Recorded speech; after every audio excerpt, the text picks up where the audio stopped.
Good morning students.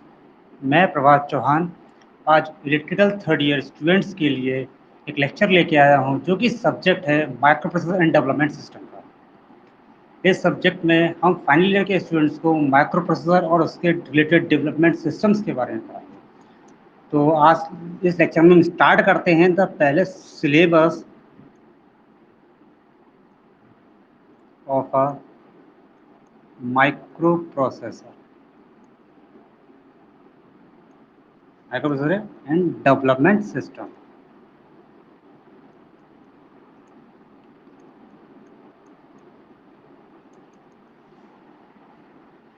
हमारे यहाँ mainly इसकी 6 यूनिट है। Unit 1, unit 2, unit 3, unit 4, unit 5, unit 6। तो यूनिट जो 1 है वो उसमें introductions of computer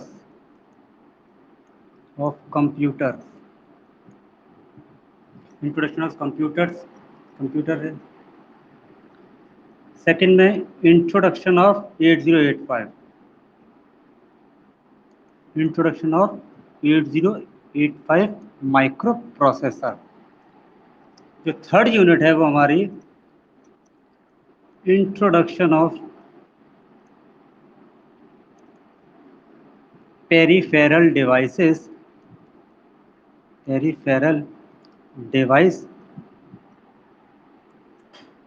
of 8085, programming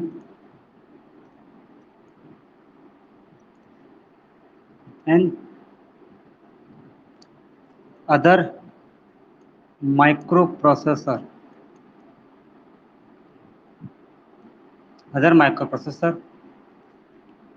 और micro controller and it's comparison.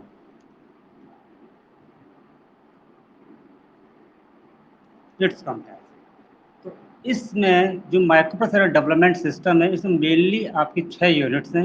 इसमें पहली यूनिट में इंट्रोडक्शन ऑफ कंप्यूटर्स क्या है, उसकी input device, output device, memory system के बारे में, उसके इवैल्यूएशन के बारे में, कब इजाद हुआ, कब कहाँ से कैसे आया, उसके बारे में हमें फर्स्ट यूनिट में पढ़ना है।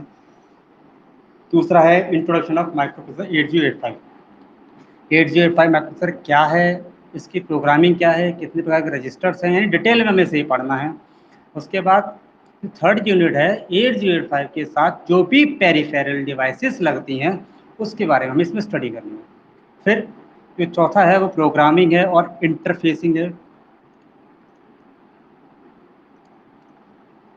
जो पांचवी है अदर माइक्रो प्रोसेसर, यानी माइक्रो प्रोसेसर इंटेल कंपनी द्वारा और कितने कितने प्रकार के कंप्यूटर्स हैं, प्रोसेसर हैं, उनके बारे में। और सिक्स यूनिट है माइक्रो कंट्रोलर क्या है और उसका प्रोसेसर के साथ कैसे कंपेयर किया जाता है। तो ये टोटल आपका सिलेबस है इस ईयर का, इस सेमेस्टर का 6 सेम का सिलेबस है आपका ये माइक्रो प्रोसेसर का डेवलपमेंट सिस्टम का। और इसमें इस लेक्चर में सबसे पहले जो स्टार्ट करूंगा, जो पहला लेक्चर में लेके आया हूँ, इस लेक्चर में हम स्टार्ट करेंगे फर्स्ट यूनिट का फर्स्ट चैप्टर कि व्हाट इज कंप्यूटर। देखते हैं। तो फर्स्ट चैप्टर है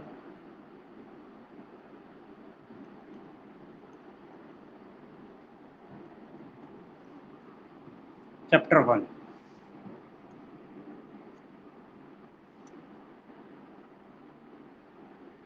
चैप्टर 1 है इंट्रोडक्शन।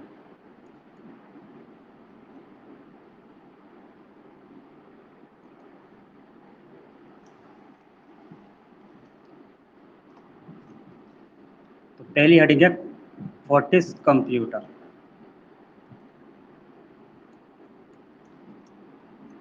एज वी नो, हम सब जानते हैं कि कंप्यूटर क्या है। Computer computer is an electronic device is an electronic device device electronic device which can work on raw data. It can take the data via input device and process them, process it and give the output via output device. Output device.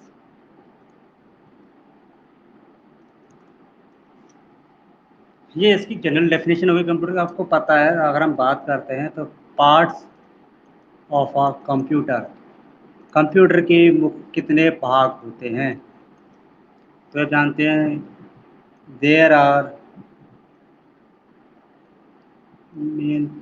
Three main part. देखा जाए तो mainly 4 part. Input device,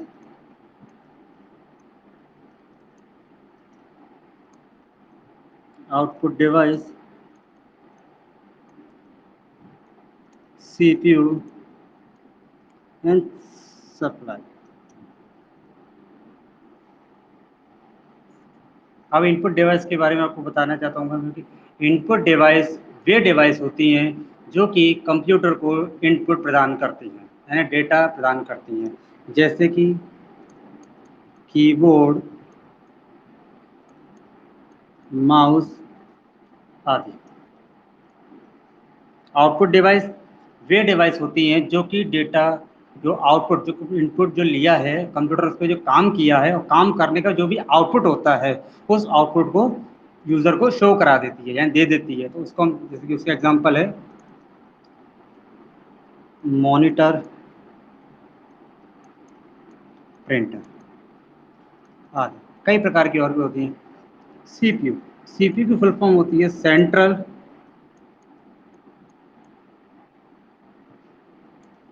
processing unit. Central processing unit computer का main part होता है, जैसे इसके नाम से पता लगा, सेंट्रल प्रोसेसिंग यूनिट ये मेन पार्ट होता है। इसी के अंदर सप्लाई भी यूज़ करते हैं, इसी में आपकी मेमोरी भी होती है, और इसको it is called brain of computer. It is called brain of computer. इसको कंप्यूटर का ब्रेन भी कहा जाता है, क्योंकि मुख्य काम यही कर रहा है, supply. It is the most important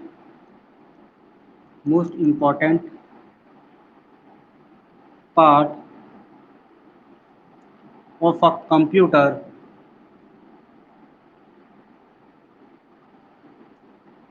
supply, SMPS। ये आपने पढ़ा होगा, switched mode power supply. Switched mode power supply. तो मुख्यतः ये 4 पार्ट होते हैं, input device, output device, CPU, supply. CPU जो होता है, मैं सीपीयू को यदि आपको ढंग से समझाना चाहूँ तो सीपीयू का यदि मैं ब्लॉक डायग्राम बनाऊँ, सीपीयू के बारे में यदि मैं स्टडी करूँ, तो सीपीयू हेडिंग डालते हैं सीपीयू।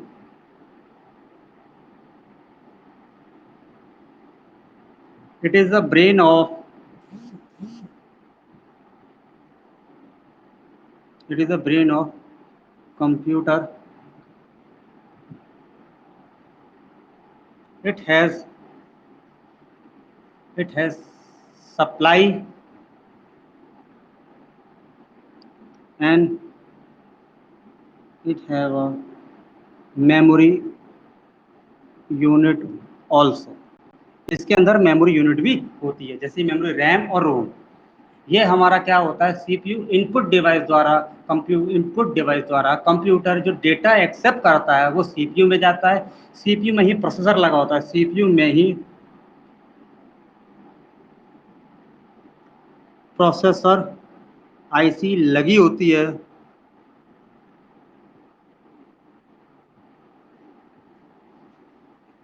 और उस इनपुट डेटा पर और उस इनपुट डेटा पर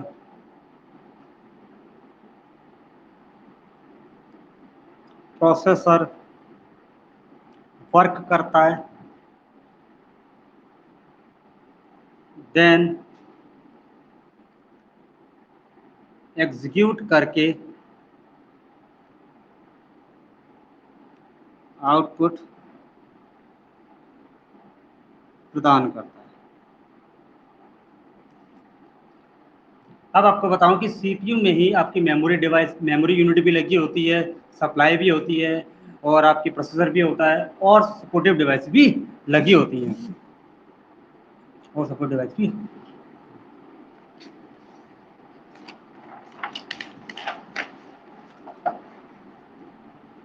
सपोर्ट डिवाइस भी लगी होती है। अब हम बनाएंगे इसका ब्लॉक डायग्राम ऑफ सीपीयू।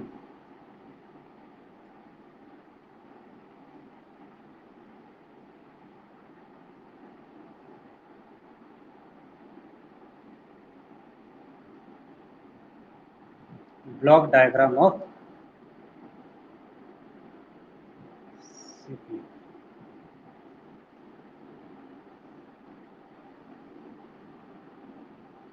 ये सीपीयू का ब्लॉक डायग्राम है।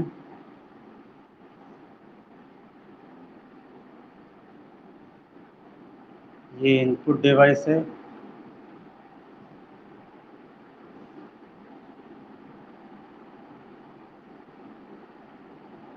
ये आउटपुट डिवाइस है, ये मेमोरी का सेक्शन है, ये सप्लाई का सेक्शन है, यहाँ ये प्रोसेसर लगाया गया है,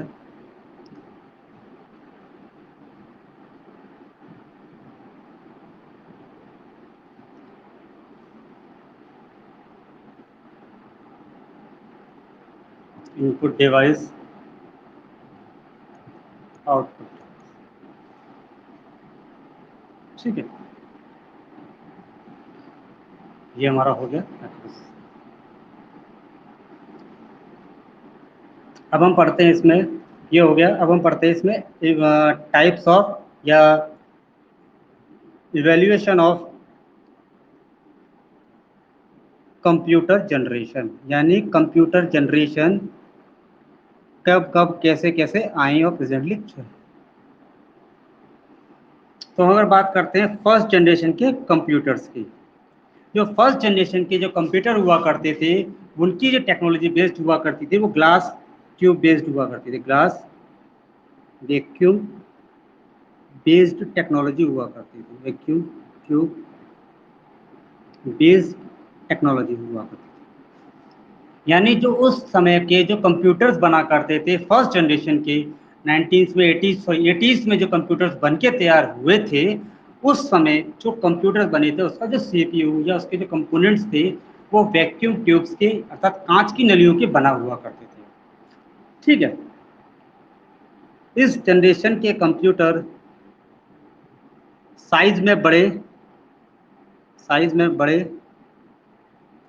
तथा महंगे होते थे, साइज में बड़े तथा महंगे होते थे तथा बड़ी बड़ी इंडस्ट्रीज में या एजुकेशनल डिपार्टमेंट में ही यूज किए जाते थे।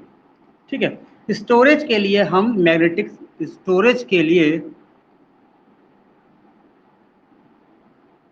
मैग्नेटिक टेप का यूज किया जाता था, यूज किया जाता था।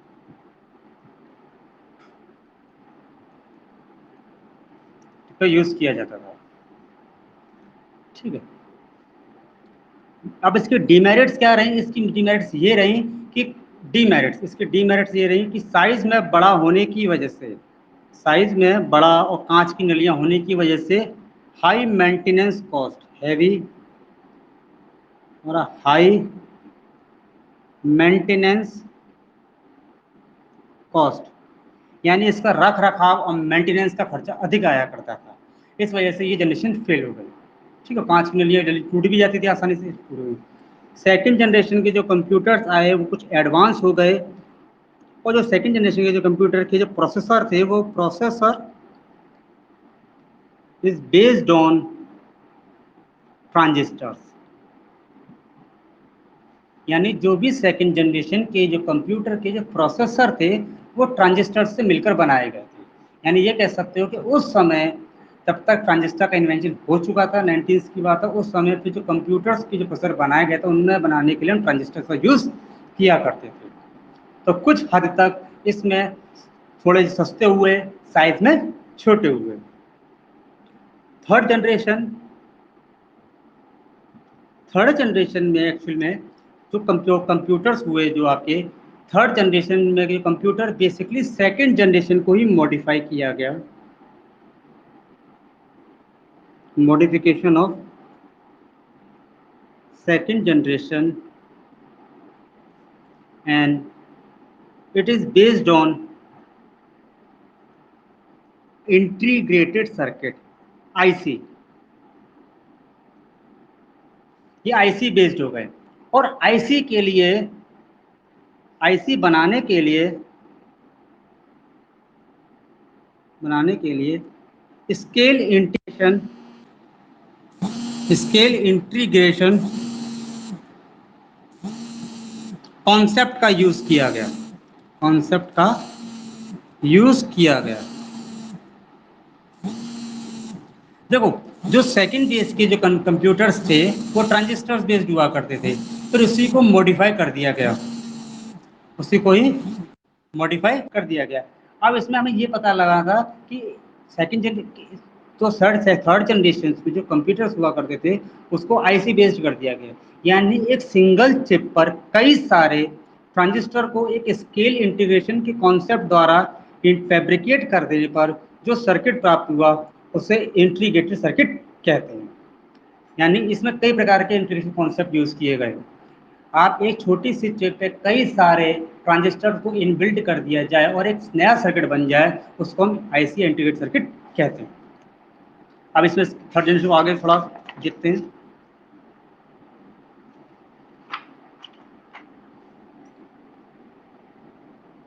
जो आपका मॉडिफाई हुआ, जो स्केल इंटीग्रेशन के जो कॉन्सेप्ट हुआ करता था, जैसे कि एसएसआई, इसको बोलते हैं स्केल स्मॉल स्केल इंटीग्रेशन। एक एग्जांपल रख देता हूँ, जैसे कि एक चिप पर 1 से लेकर 10 ट्रांजिस्टर इनबिल्ट कर दिए जाएं, तो इस प्रकार के जो इंटीग्रेशन बनते हैं वो स्मॉल स्केल इंटीग्रेशन होता था। उसी प्रकार से एमएसआई, मीडियम स्केल इंटीग्रेशन, फिर LSI, large scale integration, VLSI, very large scale integration. और नेक्स्ट है ULSI, ultra large scale integration. ठीक है, तो ये इंटीग्रेशन के कॉन्सेप्ट में आईसी बना दी गई। तो हमारा जो थर्ड जनरेशन के जो कंप्यूटर्स हुआ करते थे, उनके जो प्रोसेसर हैं, वो आईसी बेस्ड हुआ करते थे। उसे चलता रहा। उसके बाद जो फोर्थ जनरेशन आया हमारा, जो फोर्थ जनरेशन था हमारा,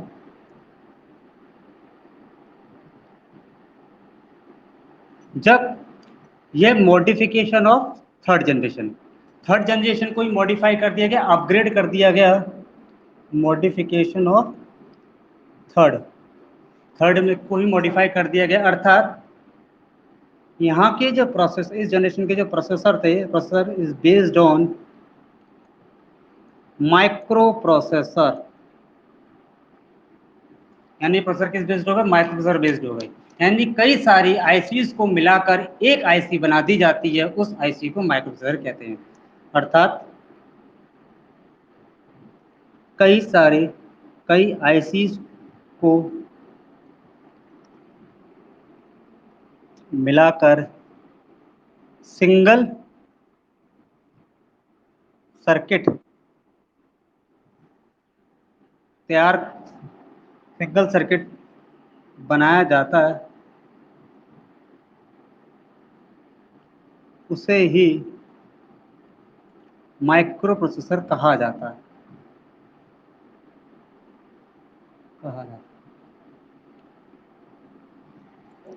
अर्थात आज के टाइम पे जो भी प्रोसेसर कंप्यूटर चल रहे हैं वो माइक्रो प्रोसेसर बेस्ड है।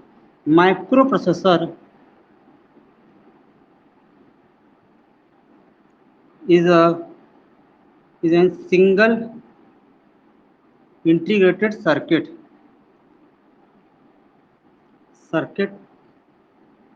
चिप है, एक चिप या कह सकते हो आईसी है, विच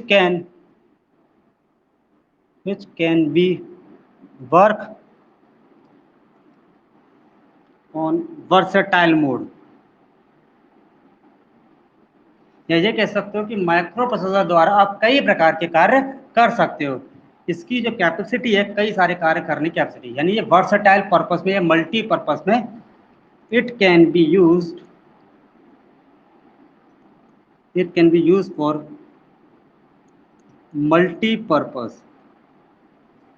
आप वीडियो देख सकते हो, ऑडियो देख कर सकते हो, कैलकुलेटिंग कर सकते हो, एक्सेट्रा। वीडियो देखने के लिए, ऑडियो के लिए, कैलकुलेशन के लिए आदि।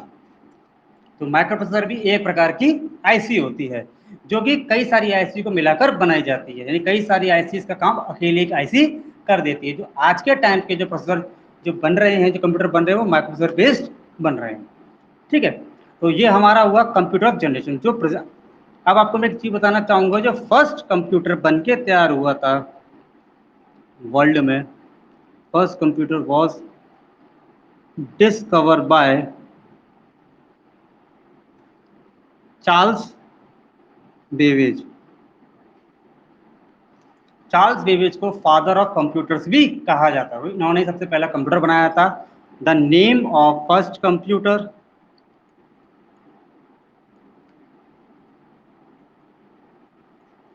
अबेकस। जो फर्स्ट कंप्यूटर था उसका नाम अबेकस था। एंड किस लिए बनाया गया था, क्या काम करता था? It's perform for calculation. तो हमारा जो कंप्यूटर जो बनाने वाले जो साइंटिस्ट थे वो चार्ल्स बेबेज थे। फर्स्ट कंप्यूटर हमारा एबेकस बन के तैयार हुआ था। और जो हमारे जो किस लिए यूज़ किया गया था, फर्स्ट टाइम जो यूज़ किया गया था, फर्स्ट टाइम हमने ये यूज़ किया था कंप्यूटर, किसके लिए यूज़ किया था? कैलकुलेशन पर्पस के लिए यूज़ किया था।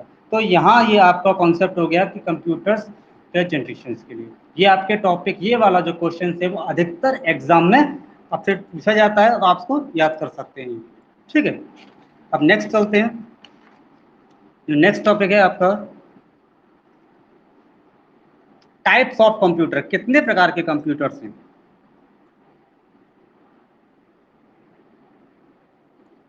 नेक्स्ट हेडिंग है types of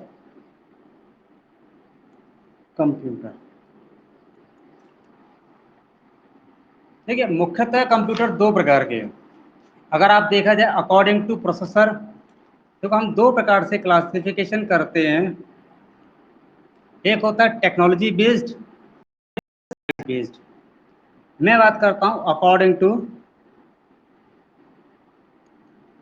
according to size, यानी साइज किसका होगा? प्रोसेसर का। एक होगा अकॉर्डिंग टू टेक्नोलॉजी या अकॉर्डिंग टू सिग्नल।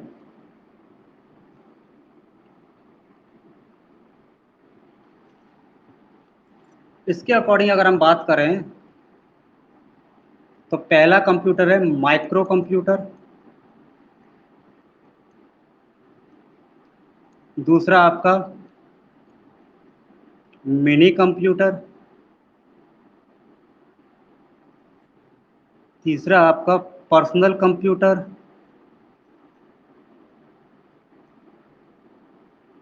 चौथा आपका मेन फ्रेम कंप्यूटर, पांचवा आपका सुपर कंप्यूटर।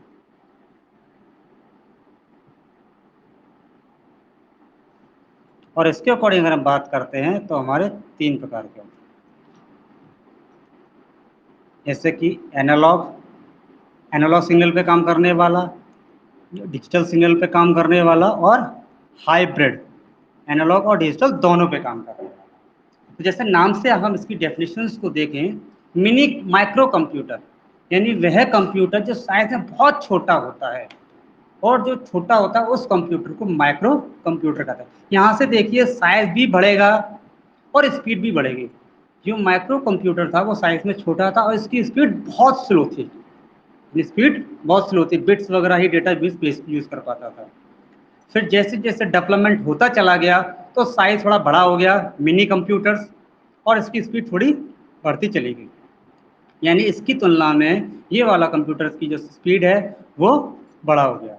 पर्सनल कंप्यूटर वो कंप्यूटर्स हैं जो हम आजकल यूज़ कर रहे हैं, जैसे लैपटॉप, डेस्कटॉप आदि, जो हम पर्सनल इंडस्ट्री वगैरह के लिए अपने पर्सनल यूज़ के लिए यूज़ करते हैं। इसका साइज थोड़ा इससे पोर्टेबल हो गया और भी थोड़ा वैसा हो गया, पर्सनली हो गया, उसको पर्सनल पर्पज़ पे यूज़ करते हैं, जैसे लैपटॉप, डेस्कटॉप, टैबलेट आदि।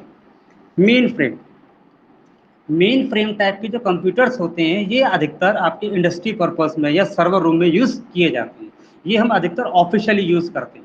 जैसे किसी बड़ी बड़ी इंडस्ट्री है, अब बड़ी बड़ी इंडस्ट्री में कई सारे कंप्यूटर्स लगे हैं, अब इन सब कंप्यूटर्स को एक ही कंप्यूटर से आपको कंट्रोल करना है, तो उसका जो कंप्यूटर का जो सर्वर रूम हुआ करेगा, उस सर्वर रूम में जो प्रोसेसर होगा वो जो कंप्यूटर है वो मेन फ्रेम कंप्यूटर्स कहलाएगा।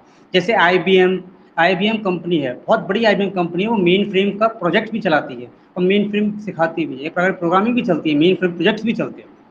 और सुपर कंप्यूटर ये सबसे फास्टेस्ट, यानी ये एक प्रकार का इस टाइप का या इस क्लासिफिकेशन के कंप्यूटर्स होते हैं जो कि सबसे ज़्यादा फास्टेस्ट कंप्यूटर हैं।